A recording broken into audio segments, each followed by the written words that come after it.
καλή σχολική χρονιά. Σχολείο δεν είναι μόνο τα γράμματα και οι αριθμοί, όσο σημαντικά και να είναι αυτά.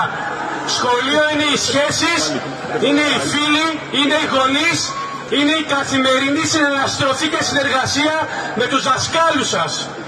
Σχολείο είναι να δίνεις το χέρι σε αυτόν που έχει ανάγκη να σηκωθεί. Σχολείο είναι να δακρύζεις για τα παιδιά που σήμερα, χιλιόμετρα μακριά, δεν μπορούν καν να πάνε σχολείο. Σχολείο είναι να δίνεις το καλύτερο εαυτό σου για να γίνεσαι καλύτερος άνθρωπος, τόσο ατομικά όσο και στην κοινωνία. Σχολείο είναι να είσαι χρήσιμος. Το ξέρετε καλύτερα. Δεν θα σας το πω εγώ, ένας άνευρος, βαρετός σύμβουλος που ήρθε πάλι να μιλήσει. Να διεκδικείτε, να μην σταματήσετε ποτέ να μιλάτε για τα όνειρά σας.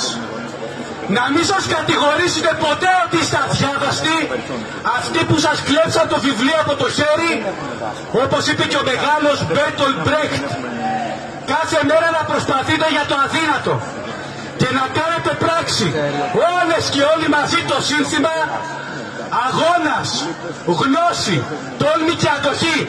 Τότε πραγματικά θα είστε οι νικητές και οι νικήτριες της ζωής. Καλή και σχολική χρονιά από τα βάθη της καρδιάς μου σε εσάς, τους γονείς και τους εκπαιδευτικούς σας.